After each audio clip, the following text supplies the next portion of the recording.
The Galactic Council fucked up when they ripped a human child from his mother's arms and dared to execute little Timmy in cold blood. Earth was going to make those alien bastards pay, big time.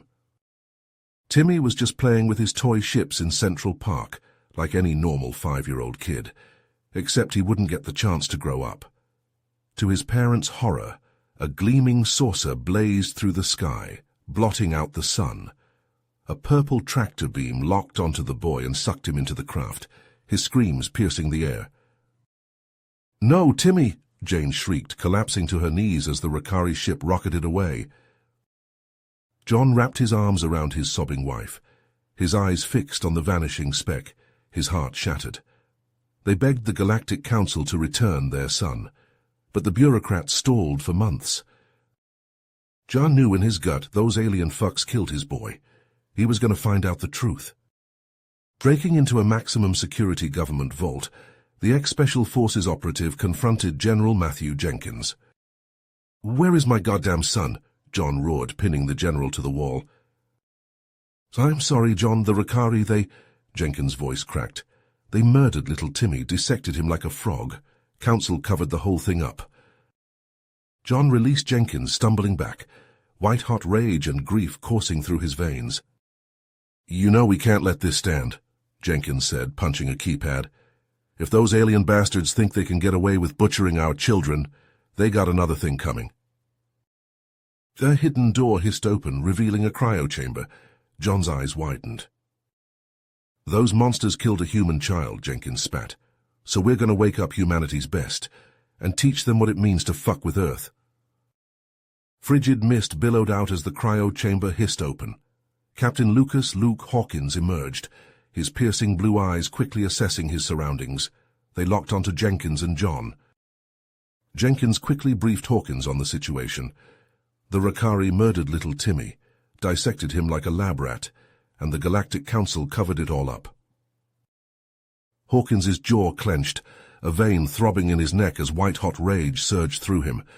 He turned to his squad, each member stepping out of their own cryopod. Sergeant Mike Spike Collins, built like a tank with a jagged scar running down his cheek. Corporal Jack Ripper Benson, lean and wiry, a perpetual scowl etched on his face. And Private Alex Ghost Nguyen, silent as the grave but deadly, with a sniper rifle. "Listen up," Hawkins barked. "We're infiltrating the Rakari homeworld. We find proof of what those alien fucks did to that boy, and we make them pay. No mercy." His squad nodded, eyes blazing with the same thirst for vengeance. As they geared up, checking weapons and strapping on armor, an alarm blared. Jenkins' eyes widened as he read an urgent message on his comm device. "Shit. A Rakari warship just entered Earth's orbit. Their commander, Admiral Linux, is demanding to speak with our leaders. Now." Hawkins, John, and the squad rushed to the command center. A holographic image of Linux flickered to life, his scales gleaming in the light. "The Galactic Council has declared humanity a threat due to your aggressive inquiries about the missing child," Linux hissed. "Surrender unconditionally or be annihilated." Hawkins stepped forward, his eyes boring into Linux's.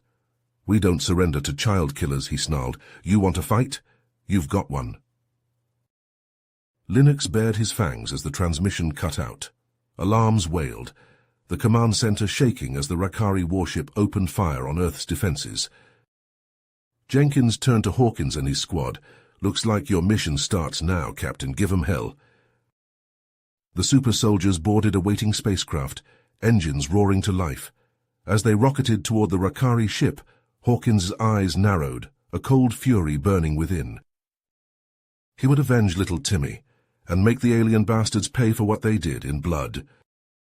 Hawkins' spacecraft streaked toward the Rakari homeworld, the gleaming alien fleet filling the view screen. The super soldiers exchanged glances, the odds stacked against them. But they had a job to do. For Timmy. For Earth. "We're outnumbered 100-1, Spike growled. "You got a plan, boss?" Hawkins's eyes narrowed, his mind racing.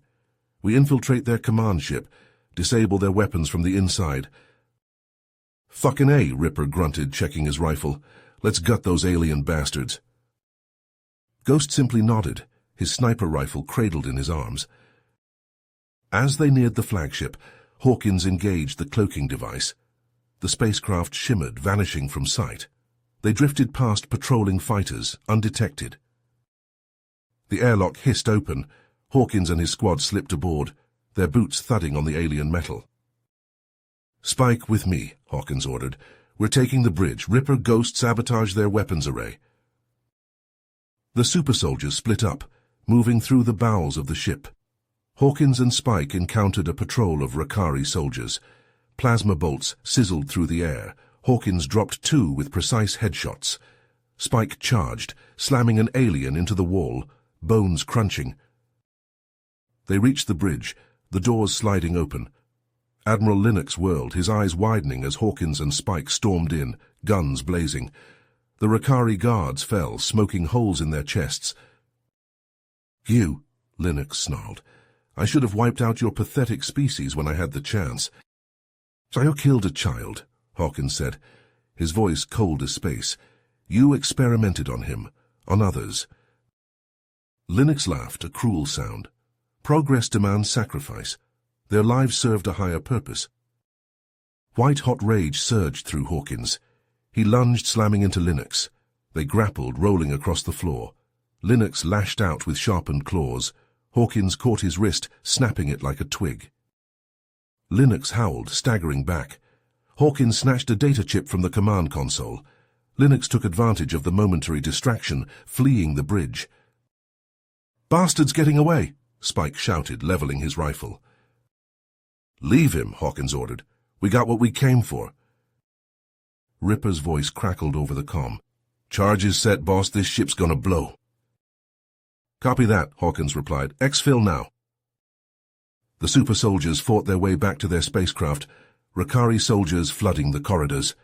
Plasma scorched the walls. Bullets tore through alien flesh. They leapt aboard their ship, the engines roaring to life. The spacecraft blasted away from the command ship, Rakari fighters in pursuit. Behind them, a chain of explosions ripped through the Rakari flagship. It broke apart, consumed by a blinding fireball. The shockwave slammed into the smaller craft, alarms blaring. "Punch it!" Hawkins yelled. The spacecraft shot forward, outrunning the expanding debris field. Hours later, they touched down on Earth. Jenkins was waiting, his face grim. Hawkins tossed him the data chip. "What's on it?" Jenkins asked. "The truth," Hawkins replied. Jenkins plugged the chip into a console. His eyes widened as he read the files. The color drained from his face. "My God," he whispered, "the Rakari, they've been experimenting on children from dozens of species. Humans, Zinari, Krolath, all to create their own super soldiers." Hawkins' jaw clenched, his hands balling into fists. "And the Council knew," Jenkins continued. "Those bastards covered it up in exchange for Rakari tech." "They're complicit," Hawkins snarled, "in Timmy's death, in all of it." "We have to expose them," Jenkins said. "But Hawkins, taking on the Council, it's not just the Rakari we'd be fighting. We'd be at war with the whole damn galaxy." Hawkins met Jenkins' gaze, his eyes burning with righteous fury.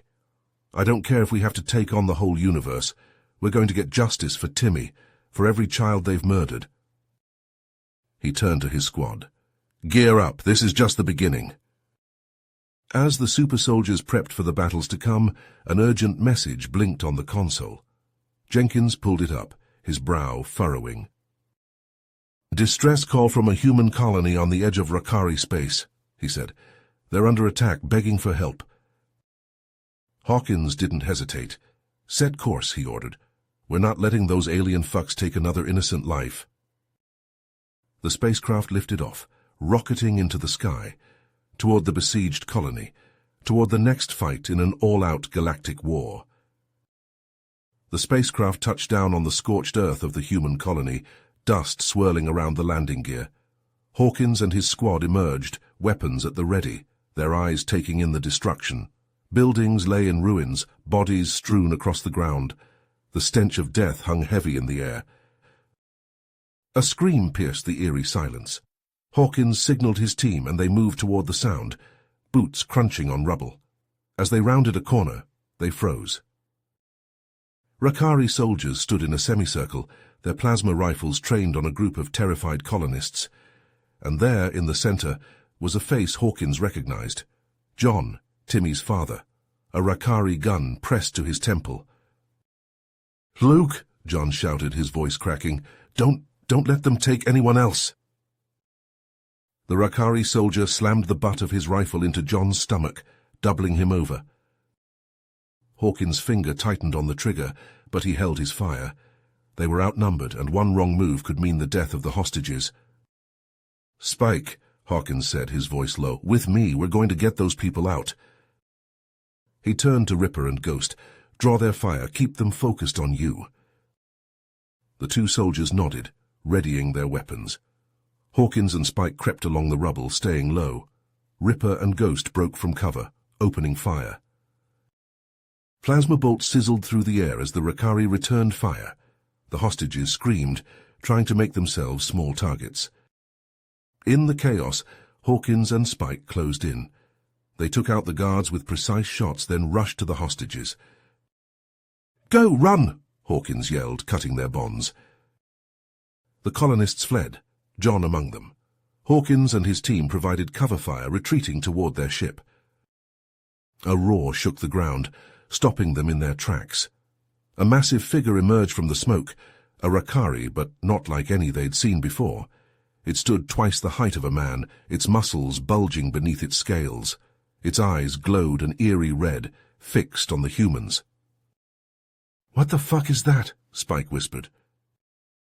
The creature charged, moving with terrifying speed. It slammed into Ghost, sending him flying. Ripper opened fire, but the bullets bounced off the creature's hide. It turned on Hawkins, its claws slashing. He rolled, feeling the rush of air as the talons passed inches from his face. John, seeing Hawkins in trouble, snatched a plasma rifle from a fallen Rakari. He charged forward, firing wildly. The bolts hit the creature's back, drawing its attention. It whirled, lashing out. Its claws caught John in the chest, slicing through his armor like paper. Hawkins leapt onto the creature's back, plunging his knife into its neck. It howled, thrashing. He held on, driving the blade deeper. The creature stumbled, then fell, dark blood pooling beneath it. Hawkins scrambled to John's side, cradling his head. "John, stay with me," he pleaded. John coughed, blood flecking his lips. "Promise me," he rasped. "Promise you'll make them pay, for Timmy, for all of us." "I promise," Hawkins said, his voice cracking. John's eyes drifted closed, his body going limp. Hawkins bowed his head, grief and rage warring within him. He stood, turning to his squad. "Let's go, we have work to do." Hours later, they touched down on Earth. Medics rushed to tend to the wounded colonists. Reporters swarmed, shouting questions. Jenkins pushed through the crowd, his face grim. "We found it," he said. "The Rakari base where they're holding the children." Hawkins's eyes narrowed. "Then that's our next stop." As they geared up, an incoming message blinked on the console. Hawkins pulled it up, Lennox's sneering face filling the screen. "You've become quite the thorn in my side, Captain," the Rakari hissed. "But it ends now. Meet me at the base and we'll settle this once and for all." Hawkins leaned forward, his eyes hard. "I'll be there, Lennox, and I'm going to bury you." He cut the transmission, turning to his squad. "You heard him. Let's finish this." Hawkins and his squad breached the Rakari experimentation facility, plasma rifles blazing. Alarms blared as they fought their way through waves of Rakari soldiers, the stench of singed flesh filling the air. Genetically enhanced abominations, twisted mockeries of nature, charged at them, their monstrous forms bristling with cybernetic implants and pulsing with unnatural strength. Ripper unloaded his rifle into a hulking brute, the bullets ripping through its flesh, but still it came on, roaring in rage. Ghost dropped it with a well-placed shot to the skull, the creature's head exploding in a spray of bone and brain matter. They pushed deeper into the facility, the corridors slick with blood and echoing with the screams of the dying. Finally they reached the main lab, a cavernous chamber filled with rows upon rows of stasis pods. Inside each pod, a child floated in eerie green liquid, their eyes closed, their bodies riddled with tubes and wires. "My God," Spike whispered, his face pale. Hawkins scanned the pods, his heart pounding. There in the center of the room he spotted a familiar face. Timmy, his small form suspended in the glowing fluid, his chest rising and falling with shallow breaths. "He's alive," Hawkins said, his voice cracking. "They're all alive." They rushed to the pods, working frantically to deactivate the locks. The pods hissed open, the liquid draining away. A slow clap echoed through the chamber. Hawkins whirled, his rifle raised. Admiral Linux stood at the far end of the room, flanked by two massive super soldiers, their bodies rippling with unnatural muscle. "Impressive, Captain," Linux sneered. "But you're too late. These children are the future of the Rakari Empire, and you're nothing but a relic of a dying race." Hawkins leveled his rifle at Linux's head. "We'll see about that." He opened fire, the plasma bolts sizzling through the air. Linux ducked, his super soldiers charging forward. Hawkins met them head-on, his fists and feet a blur as he engaged them in a brutal melee. Spike and Ripper took on one of the super soldiers, their enhanced strength barely a match for the creature's raw power. Ghost darted between the stasis pods, his rifle cracking as he picked off Rakari soldiers. In the midst of the chaos, a stray energy blast slammed into Timmy's pod, alarms shrieking as the pod's life support systems failed. Hawkins, seeing this, let out a roar of pure rage, attacking Linux with a ferocity he'd never known. He pummeled the Admiral, his fists smashing into the alien's face, his kicks cracking ribs. Linux staggered back, blood pouring from his split lip, his eyes wide with fear. Hawkins grabbed him by the throat, lifting him off the ground. He could feel the Admiral's pulse racing beneath his fingers, see the terror in his eyes. One squeeze, and it would all be over. But then the facility shuddered, explosions booming in the distance. Linux laughed, a wet, gurgling sound. "You've lost, Captain," he rasped. "I've activated the self-destruct. This place will be nothing but ashes in minutes." Hawkins slammed Linux to the ground, knocking him unconscious. He turned to his squad, his heart torn. Every instinct screamed at him to finish Linux, to make him pay for what he'd done. But the children, they had to come first. "Get them to the shuttle," he ordered.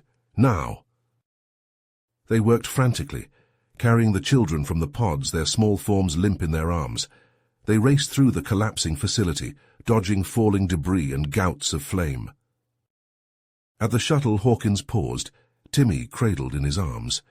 The boy's pod was critically damaged, sparks flying from its shattered control panel. It would never survive the trip back to Earth. The countdown echoed through the facility, the numbers ticking down with merciless precision. Hawkins looked at Timmy, the boy's face so peaceful in sleep, and he knew what he had to do. Gently he removed Timmy from the pod, hugging him close. He could feel the boy's heartbeat, the soft rise and fall of his chest. For a moment, he allowed himself to imagine a different life, one where Timmy had grown up safe and loved, never knowing the horrors of war. But that life was gone, sacrificed on the altar of the Rakari's ambition. All Hawkins could do now was make sure Timmy made it home. He placed the boy in Spike's arms, his voice cracking as he spoke. "Get him back to his parents. Tell them I'm sorry." Spike nodded, his eyes glistening with unshed tears. He understood what Hawkins was about to do, what he had to do. As the shuttle lifted off, Hawkins turned back to the facility, back to where Linux lay unconscious. The Admiral was stirring, his eyes fluttering open, his hand reaching for his weapon. Hawkins kicked the blaster away, hauling Linux to his feet. The countdown neared 0, the facility quaking as its reactors overloaded.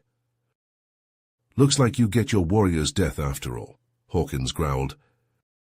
Linux's eyes widened, realization dawning. He opened his mouth to speak, but Hawkins didn't give him the chance. The world went white, fire consuming everything. The shuttle rocketed away, the shockwave slamming into its hull, sending it tumbling end over end. Inside, the children screamed, clinging to each other in terror. But they were safe, they were alive, and that was all that mattered. On Earth, families wept as they embraced their lost children, tears of joy and relief flowing freely. John and Jane held Timmy tight, their sobs mixing with his as they whispered words of love and comfort. Across the galaxy, the truth of the Rakari's crimes spread like wildfire. The Galactic Council's complicity laid bare. Governments fell, new alliances formed, a fragile peace taking hold. But for Hawkins's squad, for the families of the lost, the scars ran deep. They had won, but the cost had been high, too high. And yet, as they looked to the stars, they knew that Hawkins's sacrifice had not been in vain, that his memory, his legacy, would endure, a shining beacon of hope in a galaxy that had known too much darkness. They would remember, and they would fight on, for Hawkins, for Timmy, for all those who had been lost. The battle was over, but the war for the soul of the galaxy itself had only just... You have reached the end of the story. If you enjoyed this story and want to support us, please leave a like and subscribe to our channel, and for every comment that says 88, I will heart every single one of them. Thank you for your time.